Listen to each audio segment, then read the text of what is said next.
अस्सलाम वालेकुम viewers, welcome to property exchange. आज की वीडियो में हम ये डिस्कस करेंगे कि रियल एस्टेट की मार्केट के लिए, प्रॉपर्टी की मार्केट के लिए 2022 2022 कैसा रहेगा। मैं कोई आगे फ्यूचर का हाल तो नहीं जानता, ना ही मैं कुछ ज्योतिषी हूँ, लेकिन कुछ डेटाज या कुछ डिस्कशंस की बुनियाद पे हम ये एक्सेस करेंगे कि किस तरह से मार्केट चल सकती है या कौन कौन से फैक्टर्स जो हैं वो मार्केट को ड्राइव करेंगे। तो सबसे पहले हम जो है वो वीडियो को स्टार्ट करते हैं। तो उसमें सबसे पहला जो फैक्टर आता है वो कस्टमर डिमांड। कोई भी मार्केट है उसमें आपको जब नंबर ऑफ अवेलेबल यूनिट्स अगर कम मिलेंगे और उसके बायर ज़्यादा मिलेंगे तो उसमें होगा ये कि उसके रेट्स बढ़ेंगे, उसके रेट्स अप जाएंगे। और अगर नंबर ऑफ यूनिट्स ज़्यादा है और नंबर ऑफ बायर्स कम है तो वो मार्केट नीचे जाएगी, उसके रेट्स नीचे की तरफ जाएंगे। अभी अगर हम बात करें तो हमारे पास रियल एस्टेट की मार्केट के लिए दो किस्म के कस्टमर्स होते हैं। एक जेन्युइन कस्टमर्स होते हैं और दूसरे इन्वेस्टर्स होते हैं जो इन्वेस्ट करते हैं रियल एस्टेट की मार्केट में। जेन्युइन कस्टमर्स की अगर मैं बात करता हूं तो हमारे यहाँ आप लोग ये देख रहे हैं कि ये कोई गवर्नमेंट के लेवल पे हमारे पास हाउसिंग इंडेक्स का डाटा तो नहीं है, लेकिन हम वैसे एक एग्जीक्यूट कर लें या अपने आप से हमें खुद ही पता है कि हमारे यहाँ पॉपुलेशन जो है उसका ग्रोथ रेट जो है वो बहुत ज़बरदस्त बढ़ रहा है। और जिसको मद्देनज़र हम देखते हुए हम ये कह सकते हैं कि ये मार्केट सपोर्ट करेगी और जेन्युइन कस्टमर की वजह से आने वाले वक्त में रियल एस्टेट की मार्केट प्लस जाएगी। दूसरा जो हमारा पॉइंट है और उसमें अगर हम बात करें कि दूसरा जो इन्वेस्टर्स हैं और जिन्होंने घर तो नहीं बनाना होता, जिन्होंने रिहाइश तो नहीं इख्तियार करनी होती, जिन्होंने कोई शोरूम नहीं खोलना होता, लेकिन फिर भी वो प्रॉपर्टी खरीदते हैं। बहुत से इन्वेस्टर्स ऐसे होते हैं जो लोग अपना पैसा जो है वो रियल एस्टेट में डंप इसलिए करते हैं कि उनको एक मंथली रेंट भी मिलता है और प्लस कैपिटल गेन भी इनको मिलता है। इन्वेस्टर अगर हम देखें तो गवर्नमेंट लेवल पे कोई ऐसी अमेंडमेंट अभी कोई मतलब ज़ेरे तजवीज़ नहीं है जिसकी वजह से हम कहें कि जो इन्वेस्टर है वो इस जो फील्ड है इस फील्ड से आउट हो या रियल एस्टेट की मार्केट से आउट हो, तो जिसकी वजह से मार्केट में कोई ऐसा करेक्शन या कोई बने नेगेटिव बात बने। उसमें अब लाजमी सी बात है कि जब हम देखते हैं कि हमारे मुल्क के अंदर अगर जो इंटरेस्ट रेट है वो अगर 6-7% है, तो अगर इन्फ्लेशन है वो 15% को भी क्रॉस कर जाती है, समटाइम 10 से ऊपर ही रहती है, तो लोग फिर ये देखते हैं कि यार बैंक्स के अंदर अगर पैसा रखना है तो उससे बेहतर है कुछ ऐसा काम किया जाए जिसमें आपको कैपिटल गेन जो है वो एक हैंडसम अमाउंट में मिले। उसमें फिर रियल एस्टेट का जो शोबा है वो पाकिस्तान में बहुत ज़्यादा, पूरी दुनिया में वैसे तो इसमें जो है वो ग्रोथ के चांसेस होते हैं, लेकिन पाकिस्तान के अंदर इसमें आपको बाज़ दफ़ा एक्सपेक्टेशन से ज़्यादा ये ग्रोथ ले जाता है। उसकी रीज़न्स यही है कि यहाँ पे डिमांड बहुत ज़्यादा होती है और फिर इन्वेस्टर्स का बहुत बड़ा रोल है। इन्वेस्टर्स जब इन्वेस्ट करते हैं प्लॉट्स के अंदर तो डेफिनेटली प्लॉट्स की रेट्स अप चला जाता है, और जब वो शॉप्स में आते हैं तो उसमें भी मार्केट में बेहतरी होती है। इसी तरह से अपार्टमेंट्स या रेजिडेंशियल यूनिट्स अगर वो बाय करते हैं तो उसकी वजह से भी रेट्स जो हैं वो अप चले जाते हैं। दूसरा जो इन्वेस्टर वाला फैक्टर है उसकी वजह से भी ये साल जो है ये प्लस है, क्योंकि जो जेन्युइन कस्टमर है ये जब तक प्लस रहता है तब तक इन्वेस्टर भी उसमें आ रहा होता है। इन्वेस्टर आउट उस वक्त होता है जब गवर्नमेंट के लेवल पे जाके कोई ऐसे चेक्स लग जाएं, ऐसी रिस्ट्रिक्शंस लग जाए कि यार आपकी जो इन्वेस्टमेंट है वो आपको विड्रॉ करने में प्रॉब्लम होगी, या आप इसको कोई ऐसा लॉ आता है कि यार आप 1 साल या 2 साल में से पहले इसको ट्रांसफ़र नहीं करवा सकते। अगर 2 साल में से पहले ट्रांसफ़र कराएंगे तो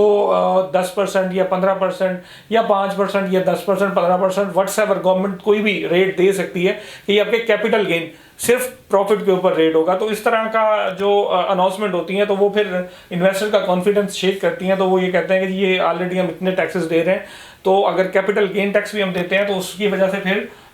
वो रेट मतलब जो प्रॉपर्टीज़ के रेट्स हैं वो रुक सकते हैं और दूसरी बात ये है कि अगर कोई ऐसी बात नहीं होती और कोई ऐसी इंडस्ट्री को कोई आपकी कोई ऐसी लिवरेज नहीं मिलती, तो उसकी वजह से मतलब सारी जो आपकी इन्वेस्टमेंट है वो रियल एस्टेट सेक्टर में आएगी। सबसे ज़रूरी और बहुत ही एक मतलब जो हमने पिछले सालों में देखा कि टैक्स एमनेस्टी या सोर्स ऑफ इनकम की एमनेस्टी, आपके पास पैसा है और आपने जिस तरह से भी कमाया, जैसे भी कमाया है,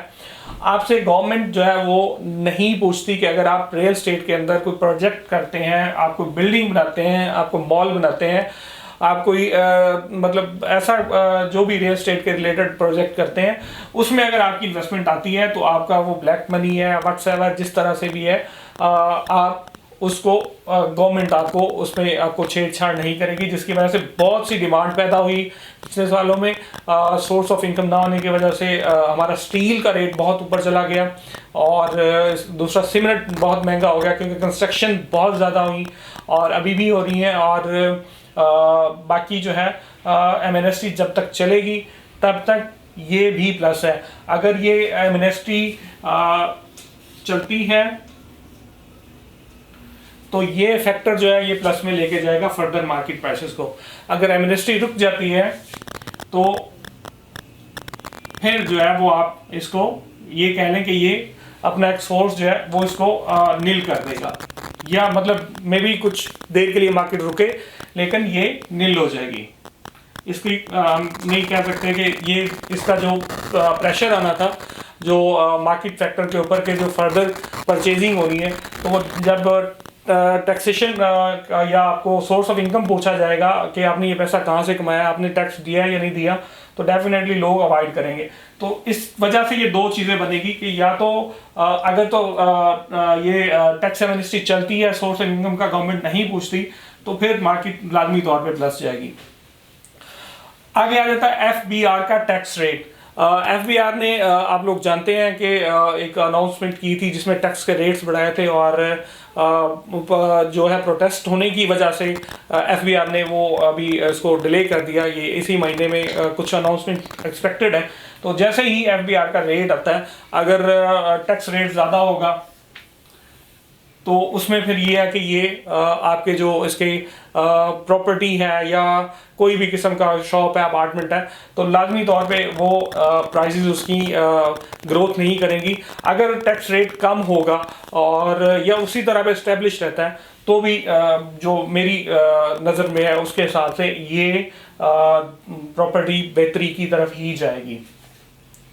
बाकी अगर मैं बात करूं तो सबसे कीमती या आप एक ऐसी बात कह लें कि जो हमारी कौमी सतह पे जो एक पॉलिसी होती है इंटरेस्ट रेट की, जो सेंट्रल बैंक जो है या हमारा स्टेट बैंक, शायद आगे जाके ये सेंट्रल बैंक बन जाए क्योंकि IMF के इसके ऊपर है कि जाके ये IMF इसको टेक ओवर कर ले। इसमें ये इंटरेस्ट रेट क्या देता है?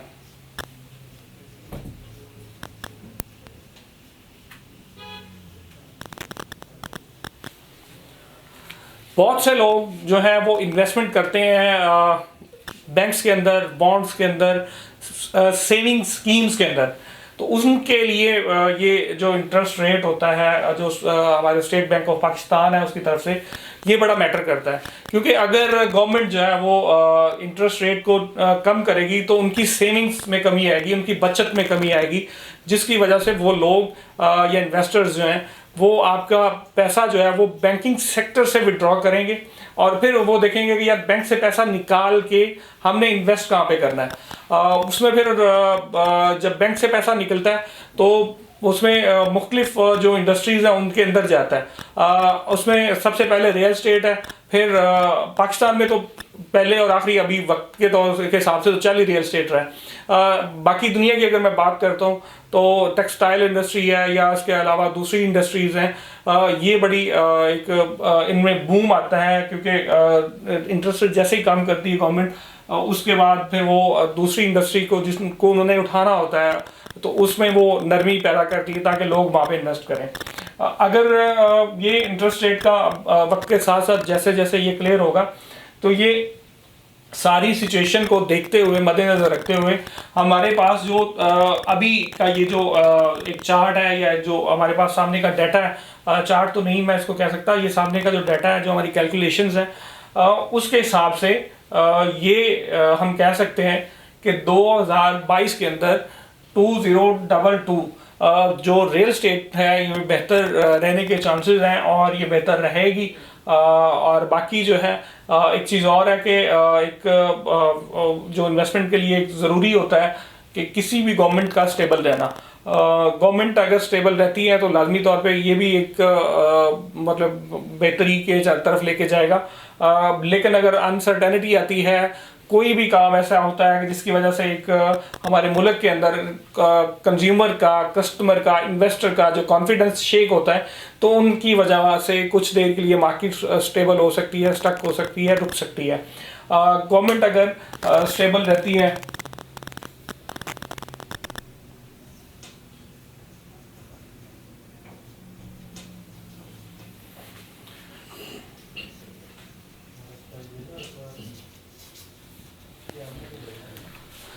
अगर किसी वजह से कोई मसला होता है कि जिस तरह से बाज़ दफ़ा हमारे को मुल्क का सियासी इंफ्रास्ट्रक्चर या सियासी स्ट्रक्चर जो है वो चेंज होता है, तो वो आने वाले वक्त के हिसाब से डिसाइड करेंगे कि उसमें क्या होता है। लेकिन हमारे पास जो ये मेन 4 पॉइंट्स हैं, इनकी बुनियाद पे हम ये गेस कर सकते हैं कि इसमें जो है वो आपको